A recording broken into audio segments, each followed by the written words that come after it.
Kereta cepat Jakarta-Bandung atau WUSH kembali jadi sorotan publik. 2 tahun setelah beroperasi, proyek yang sempat dibanggakan sebagai tonggak kemajuan transportasi Indonesia itu kini dihadapkan pada persoalan keuangan yang tak ringan. Beban utang yang menembus lebih dari 120 triliun rupiah membuat perusahaan operatornya terus mencatat kerugian triliunan rupiah setiap tahun. Padahal, sejak awal, proyek ini dijanjikan akan murni dijalankan lewat skema business to business tanpa melibatkan dana APBN. Lantas, bagaimana nasib utang WUSH yang kian menumpuk dan siapa yang akan menanggung bebannya? Simak selengkapnya dalam video berikut.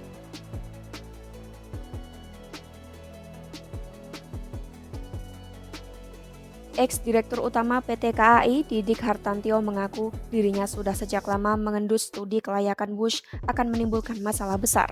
Hal ini disampaikan dalam diskusi Meet the Leaders di Jakarta pada Sabtu 20 September 2025. Namun lantaran proyek besar itu dilakukan dengan berlandaskan multidisiplin dan menggandeng berbagai pemangku kepentingan, WUSH pun berhasil diresmikan pada Oktober 2023. Didik bilang WUSH dibangun dengan menggandeng 6 kontraktor dari Cina dan 1 dari Indonesia. Berdasarkan catatan kompas.com, studi kelayakan WUSH ini berlangsung selama 2 tahap. Tahap pertama mulai 28 Januari 2014 hingga April 2015 untuk membahas perencanaan dasar kereta tersebut. Tahap kedua berlangsung dari April 2015 hingga Desember 2015 guna menggodok detail kalkulasi biaya pembangunannya. Perkiraan awal, proyek kereta cepat ini akan membutuhkan investasi hingga 56 triliun rupiah. Dana tersebut termasuk untuk membangun jalur kereta sepanjang 133 km dan pengadaan kereta cepatnya. Sebagaimana sudah diprediksi, beban utang WUSH pada akhirnya menjadi bola panas yang merugikan siapapun pihak yang akhirnya harus menanggung. Banyak pihak sebenarnya telah dari dulu memperkirakan mega proyek itu akan menimbulkan masalah di kemudian hari. Proyek yang awalnya dijanjikan murni bisnis to bisnis ini juga akhirnya harus diselamatkan APBN. Meski sudah rampung dan 2 tahun beroperasi, masalah lain muncul. PT Kereta Cepat Indonesia Cina (KCIC) terus mencatat kerugian triliunan sehingga jadi beban keuangan BUMN Indonesia yang jadi pemegang saham mayoritas. Kerugian ini terjadi karena KCIC harus menanggung beban utang selama proses pembangunan KCJB. Jumlah utang yang harus ditanggung KCIC menembus sekitar 7,27 miliar dolar atau sekitar 120,38 triliun rupiah dengan bunga sebesar 2% per tahun. Jumlah ini belum menghitung tambahan utang baru karena pembengkakan biaya yang mencapai 1,2 miliar dolar atau sekitar 19,8 triliun rupiah dengan bunga utang tambahan yang lebih tinggi.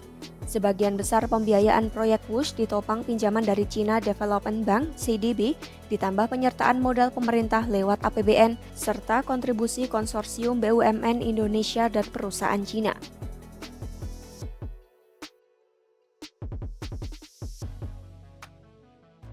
Sebagai perusahaan yang mendapat penugasan di KCJB, PT KAI harus menanggung kerugian paling besar.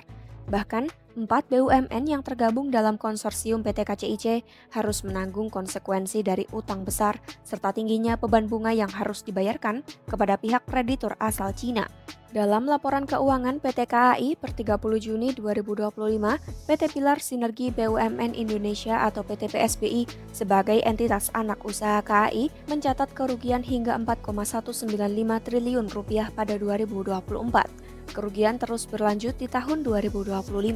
Kerugian yang diderita KCIC termasuk pembayaran utang harus ditanggung PT PSBI sebagai pemegang saham. Imbasnya, keuangan 4 BUMN Indonesia yang jadi pemegang saham PT PSBI ikut menanggung beban kerugian triliunan tersebut. Anggota Komisi 6 DPR RI Darmadi Durianto memproyeksikan jika utang KAI tak juga dilunasi, di tahun 2026 utang KAI bisa mencapai 6 triliun rupiah. Direktur Utama KAI Bobi Rashidin menyampaikan pihaknya akan melakukan koordinasi dengan Badan Pengelola Investasi Daya Anggara Nusantara (BPI Danantara) terkait utang WUSH. Pernyataan tersebut disampaikan Bobi sebagai tanggapan atas desakan anggota Komisi 6 DPR RI yang meminta penjelasan terkait beban utang yang ditanggung PT KCIC.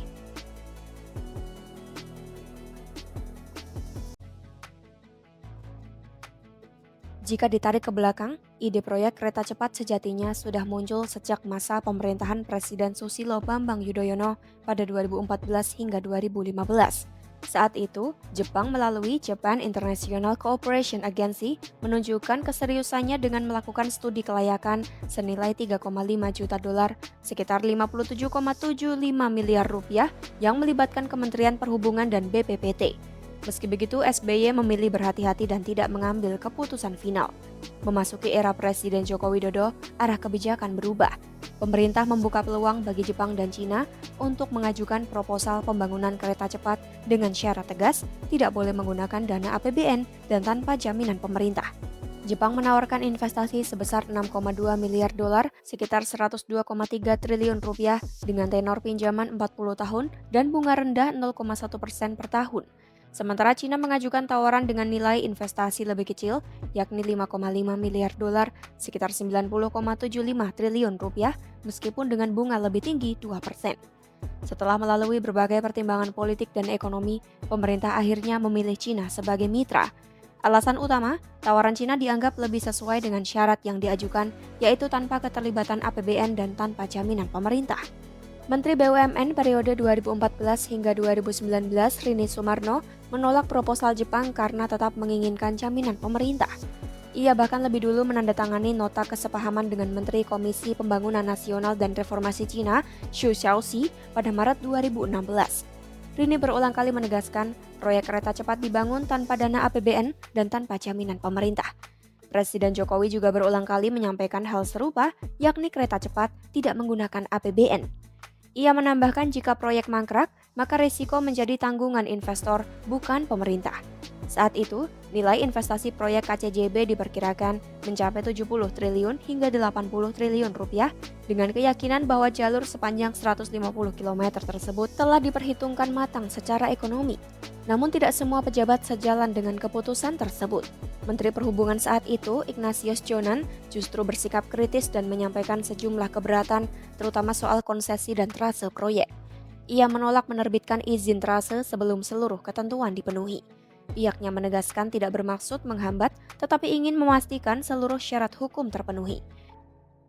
Jonan juga keberatan dengan masa konsesi 50 tahun yang diminta pengembang tanpa adanya biaya atau fee konsesi.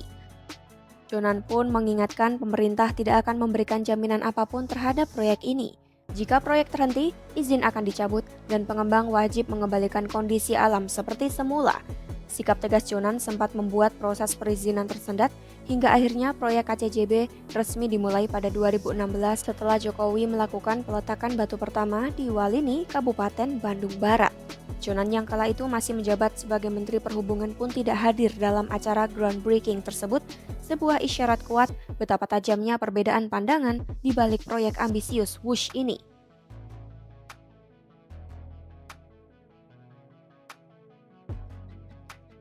Menteri Sekretaris Negara Prasetyo Hadi mengatakan meski tidak dibahas secara spesifik dalam rapat kabinet terbaru, permasalahan WUSH tetap menjadi perhatian Presiden Prabowo Subianto.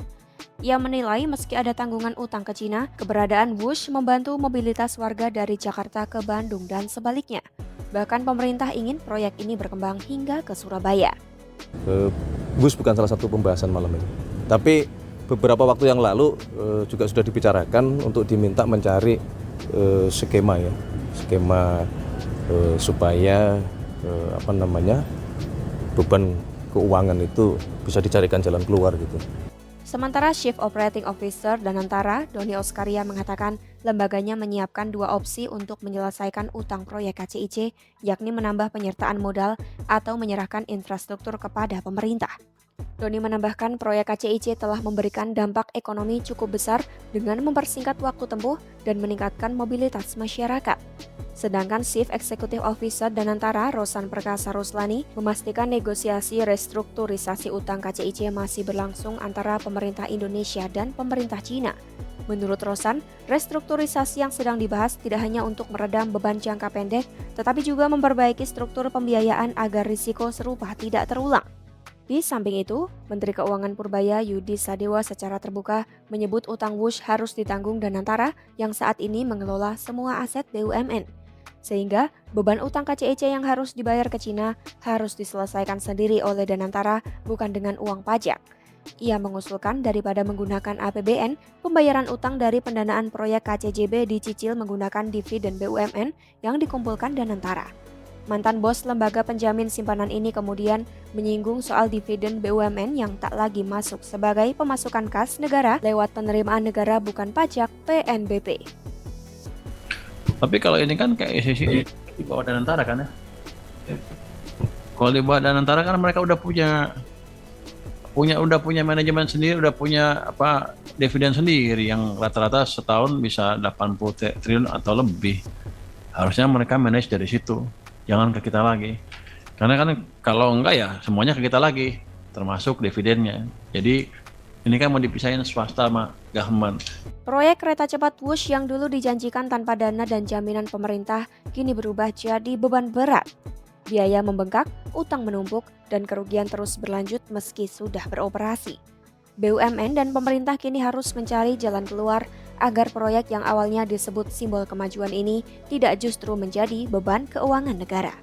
Tinggalkan pendapatmu di kolom komentar, simak terus informasi-informasi terkini hanya di YouTube Kompas.com.